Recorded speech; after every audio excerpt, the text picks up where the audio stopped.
Today, I have a funny story for you. A friend of mine was traveling on a plane. He was seated next to the window. A woman and her young daughter were sitting in the seats next to him.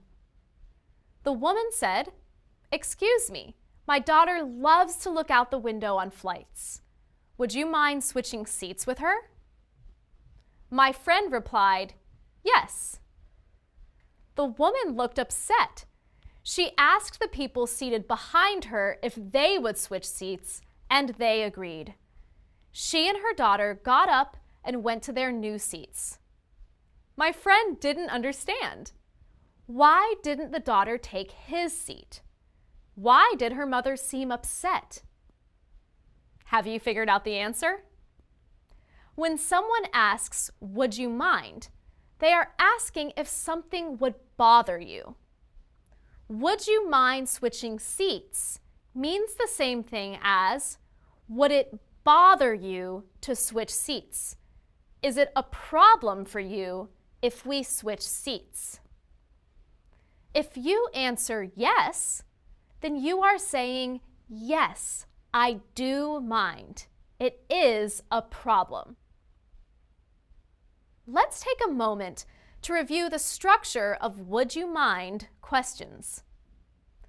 If I am asking for permission to do something, I would say, would you mind if I took the window seat? Notice the verb is in the past tense. Look at the next example. Would you mind if I borrowed your pen? Sometimes in informal spoken English, we drop the beginning of the question, would you, and use a present tense verb. Mind if I take the window seat? Mind if I borrow your pen? So how do you respond to this kind of question? Some typical responses are, no, not at all. Or, no, of course not. You can also say, no, that would be fine. If it feels strange to answer no, you can also say, go ahead.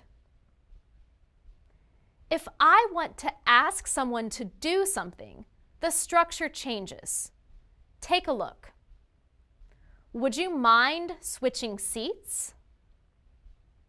Notice that I don't have a subject after the verb mind.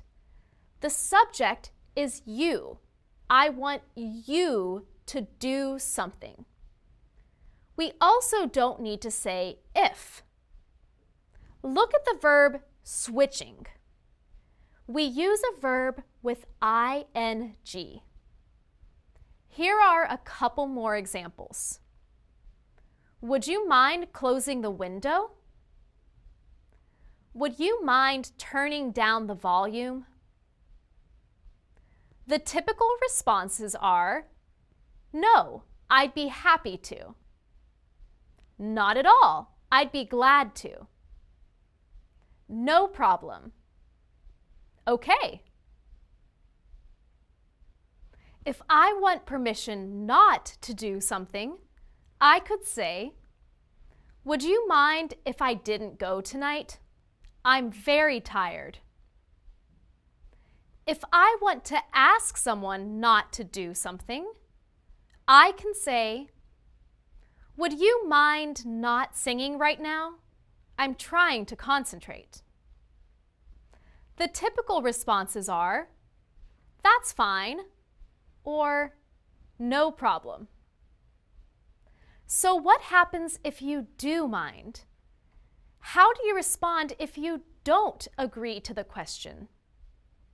It's unusual, but you can say, yes, actually, I do. Notice how I emphasized the word yes. This makes it clear that you don't agree. For example, if someone says, would you mind if I smoked in your car? You might answer, yes, I do. Please do not smoke in my car. A gentler response is, I'd rather you not do that. Now you won't make my friend's mistake. Next time someone asks you if you mind doing something, you'll be ready to answer.